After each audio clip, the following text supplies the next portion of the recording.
আসসালামু আলাইকুম। আশা করি সবাই ভালো আছেন। আলহামদুলিল্লাহ, আল্লাহর রহমতে আমিও ভালো আছি। তো এই যে ভিডিওর শুরুতে আমার মুরগিগুলো আপনাদেরকে দেখিয়ে দেই। এইগুলা হচ্ছে আমার ছোট ব্রয়লারের বাচ্চা। আর প্রথমে যেগুলা দেখলেন ওগুলো আমার বড় ব্রয়লারের বাচ্চা। তো এইগুলা মুরগি আমি বাড়িতে পালন করি। আর এই যে রাফি কি সুন্দরভাবে মোবাইল দেখতেছে বসে বসে। এই মুরগিগুলো আমি বাচ্চা থেকে কিনে নিয়েছিলাম, অনেক ছোট ছিল তখন নিয়েছি, সেই ছোট বাচ্চাগুলোর মতো। তো এগুলা কিন্তু এখন বড় হয়ে গেছে, খাওয়ার মতো হয়েছে। তো মুরগিটা কিভাবে আমাকে ঠকরাচ্ছে, হাতটা দিচ্ছি দেখেন না। তো এই মুরগিটা কিন্তু আলাদা, এটা কিন্তু ব্রয়লার না, ওই দুটা ব্রয়লার বলে দিয়েছে। আর এখন গ্রাম অঞ্চলে কিন্তু সবাই এভাবে মুরগি বাড়িতেই পালন করে, ব্রয়লারের বাচ্চা অনেকজনে নেয়। তো আমার শ্বশুর বাড়িতে তো অনেকগুলো মুরগি আছে, আপনাদেরকে দেখিয়েছি। আর আমি কিন্তু দেশি মুরগি পালন করি না, আমি এভাবে ব্রয়লারের বাচ্চা নিয়ে ছোট থেকে বড় করি এবং বড় হলে জবাই করে খাই। মূলত আমি খাওয়ার জন্যই এগুলা লালন পালন করি। তো মাশাআল্লাহ আমার মুরগিগুলা কিন্তু অনেক বড় হয়েছে, কিন্তু আমি এগুলা মুরগি এখন খাবো না, আরও অনেক বড় করব তাই রেখে দিয়েছি। তো আমার মুরগিগুলা দেখতে কিন্তু অনেক সুন্দর হয়েছে, সবাই মুরগিগুলোর জন্য দোয়া করবে। আজকে আমি দেশি মুরগির মাংস রান্না করব। তো এই দেশি মুরগিটি কিন্তু আমার বাড়ির না, রাফির দাদি দিয়েছে। তো এই দেশি মুরগিটা আজকে আমি রান্না করব। মুরগিটা অনেক শক্ত ছিল, দেশি মুরগি তো একটু শক্তই হয়। তো আমি কেটে নিচ্ছি, আমি অনেক কষ্ট করে মুরগিটা কেটে নিলাম। তো এই যে আমার মুরগিটার কিন্তু অনেকগুলো মাংস হয়েছে, আর মাংসর কালার কিন্তু মাশাআল্লাহ অনেক সুন্দর হয়েছে। তো আমি রান্না করার জন্য চুলায় কড়াই বসিয়ে দিয়েছি এবং পেঁয়াজ বেরেস্তা হতে দিয়েছি। তো পেঁয়াজগুলো আমার লাল হয়ে আসছে, আমি আর একটু লাল করে নেব, হালকা, অনেক বেশি না।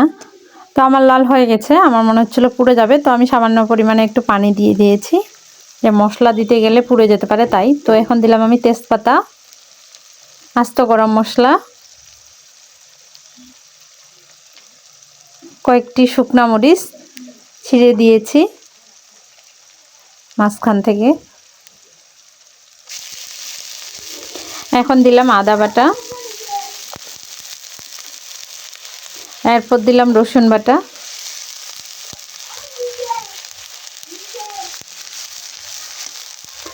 এরপরে দিলাম হলুদের গুঁড়া, মরিচের গুঁড়া, গরম মশলার গুঁড়া আর লবণ। সব মশলা দেওয়া হয়ে গেলে আমি একটু পানি দিয়ে প্রথমে মশলাটাকে কষিয়ে নেব। তো এর মাঝে একটা কথা বলে নিই, আপনারা যারা এতক্ষণ ধরে আমার ভিডিওটি দেখছেন তাদেরকে অসংখ্য ধন্যবাদ, এবং আপনারা যারা ভিডিওটি দেখছেন কিন্তু এখনও ভিডিওতে লাইক দেননি, দয়া করে একটা লাইক দিয়ে দিবেন। আপনাদের একটা লাইক আমার জন্য অনেক ইম্পর্টেন্ট। তো এই তো আমি মশলাটা কষিয়ে নিচ্ছি পানি দিয়ে। আমার কিন্তু মশলা কষানো হয়ে গেছে, এই যে তেল ছেড়ে দিয়েছে, তখন আমি মুরগির মাংস দিয়ে দিলাম। তো আমার ভিডিওটি কিন্তু অনেকটাই ঘোলাটে আসছে, তার কারণ হচ্ছে আমি দুপুরবেলা রোদের মধ্যে রান্না করতেছিলাম, তাই আমার ভিডিওটি এরকম আসছে। তো কেউ কিছু মনে করবেন না, একটু মানিয়ে নিয়ে ভিডিওটা দেখবেন প্লিজ। তো এই যে আমি মুরগির মাংস কষাচ্ছি। তো আমার কাছে মনে হয় দেশি মুরগির মাংস মাখিয়ে রান্না করলে সব থেকে বেস্ট হয়। তো আজকে আমি এভাবে তেলে দিয়ে রান্না করতেছি। আমি কিন্তু সবসময় মাখিয়েই বেশিরভাগটা রান্না করি, আমাকে দেশি মুরগির মাংস মাখিয়ে রান্না করলে বেশি ভালো লাগে।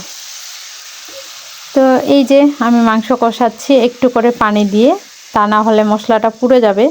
তো আমার কষানো হয়ে গেছে, এখন আমি ঝোলের পানি দিয়ে দিচ্ছি সেদ্ধ হওয়ার জন্য। সেদ্ধ হয়ে গেলে কিন্তু আমি আরও কিছুক্ষণ মাংসটাকে কষিয়ে নেব।